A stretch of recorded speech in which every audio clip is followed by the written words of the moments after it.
अर्जुन को देखकर बाकी लोग कर्म छोड़ देते हैं तो उनकी जिम्मेदारी अर्जुन की ही होगी। इस पृथ्वी पे सारे काम प्रकृति करती। कह रहे हैं तू अपने सभी कर्मों को मुझको अर्पित कर और अपना कर्म कर और युद्ध लड़ और अपने धर्म का पालन करते हुए अगर जान चली भी जाए तो वो भी श्रेष्ठ है।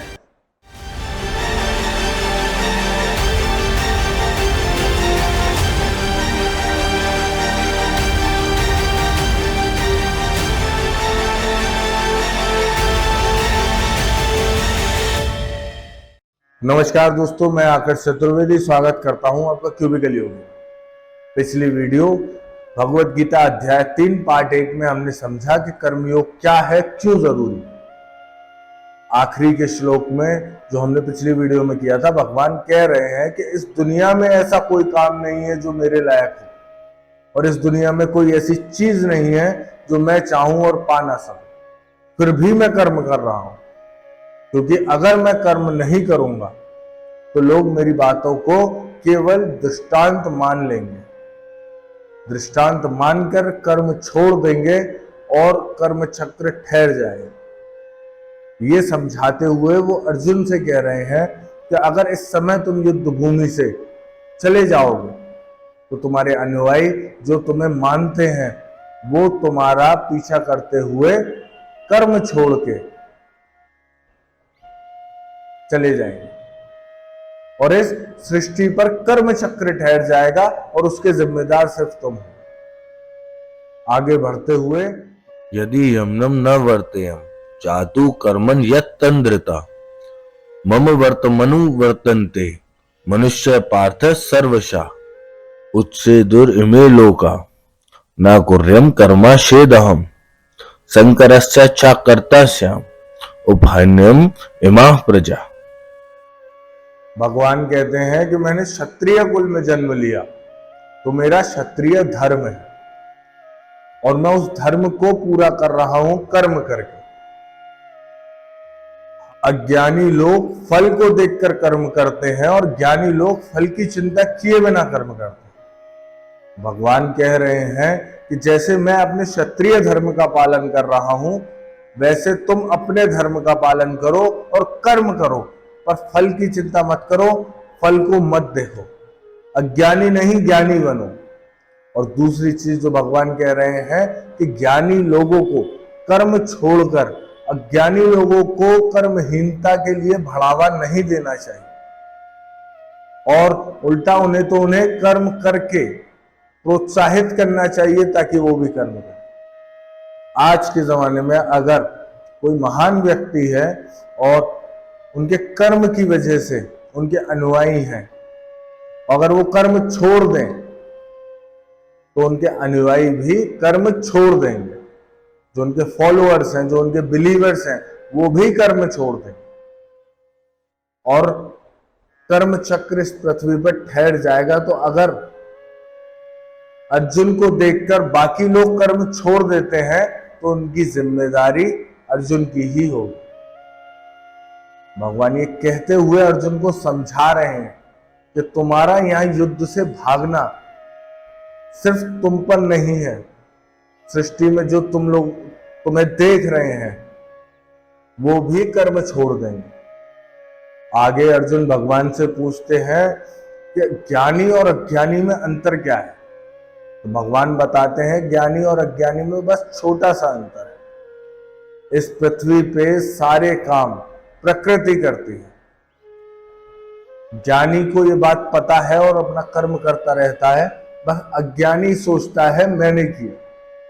माई सर्वाणी कर्माणि सन्नद्ध से आत्मा चेतसा निराशीर निर्मानो भूतवा युद्ध यस्वा विगत ज्वरा। यहां भगवान कह रहे हैं तू अपने सभी कर्मों को मुझको अर्पित कर दे और अपना कर्म कर और युद्ध लड़। जो मेरे ज्ञान को मानकर अपने कर्म करता है वो बाकी सारे कर्म के बंधनों से, कर्मों के बंधनों से मुक्त हो जाता है। जो मेरे ज्ञान की प्राप्ति बिना किसी डाउट कर लेता है वो इन सब बंधनों से मुक्त होता है और जो नहीं करता उसका पतन निश्चित है। हर आदमी अपनी प्रकृति के हिसाब से काम करता है, तो इसमें किसी की जिद क्या करे। मेरी प्रकृति अगर किसी काम को किसी तरीके से करने की है तो मैं उसी तरीके से करूंगा, चाहे मैं कितनी भी जिद कर लूं, होगा वो उसी तरीके से। इसलिए भगवान कह रहे हैं कि अपने धर्म का पालन करो, अपनी प्रकृति का पालन करो। जो अपने धर्म और प्रकृति का पालन करता है वही श्रेष्ठ है। और अपने धर्म का पालन करते हुए अगर जान चली भी जाए तो वो भी श्रेष्ठ है उससे कि हम किसी और के धर्म का पालन करें। वो हमें शोभा नहीं देता, वो हमें करना नहीं चाहिए, और वो हम कर भी नहीं पाएंगे। हम कोशिश करते रह जाएंगे, पर जो मेरी प्रकृति है उसके खिलाफ जाकर मैं कोई भी काम नहीं कर सकता। आगे अर्जुन भगवान से पूछते हैं कि मनुष्य पाप करता ही क्यों है, मनुष्य अधर्म करता ही क्यों है। तो भगवान बताते हैं कि कामनाएं जड़ होती हैं पाप और अधर्म। कामनाएं इतनी शक्तिशाली होती हैं कि वो ज्ञानी लोगों के ज्ञान को भी ढक देती। मन, बुद्धि और इंद्रियों से जन्म लेती हैं कामनाएं, और कामनाएं हमारे ज्ञान को ढक लेती। वहां से हमें क्रोध उत्पन्न होता है, और वो क्रोध, ईर्ष्या हमें पाप और अधर्म करने पे मजबूर कर देती। इसलिए भगवान कहते हैं कि अपनी इंद्रियों को वश में करो। आपकी इंद्रियां वश में होंगी तो आपके मन में कामनाएं कम उत्पन्न होंगी। कामनाएं कम उत्पन्न होंगी तो क्रोध का जन्म नहीं होगा, और क्रोध का जन्म नहीं होगा तो आप अधर्म और पाप नहीं करेंगे। कामनाओं का कम होना जरूरी है क्रोध को दाबने के लिए, क्रोध को ना होने देने के लिए। इंद्रियाणि परं यहुः इंद्रिये भय परम मना मनसस्तु परम बुद्धिर यो बुद्धे परतस्तु सा एवं बुद्धे परम बुद्ध्वा संस्तभ्य आत्मनम आत्मना जाहि शत्रुम महाबाहो कामा रूपम दुरासदम। 42वें और 43 श्लोक में भगवान बता रहे हैं कि सबसे नीचे है शरीर, उसके ऊपर है इंद्रियां, इंद्रियों के ऊपर है मन, और मन के ऊपर है बुद्धि, और उससे भी ऊपर है आत्मा। तो भगवान अर्जुन से कह रहे हैं कि जो सबसे ऊपर है उसकी चिंता करो, जो नीचे है उसको छोड़ दो। जो सबसे ऊपर है आत्मा, उसकी चिंता करो, और मन, बुद्धि, इंद्रियां, इनको छोड़ो।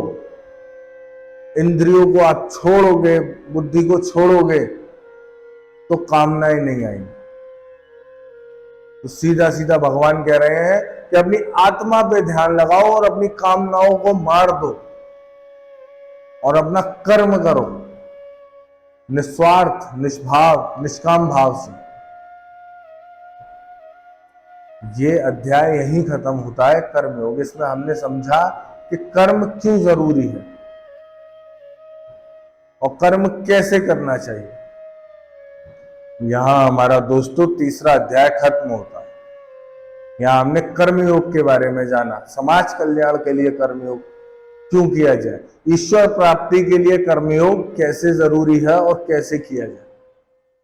उम्मीद करता हूं आपको ये वीडियो पसंद आई होगी।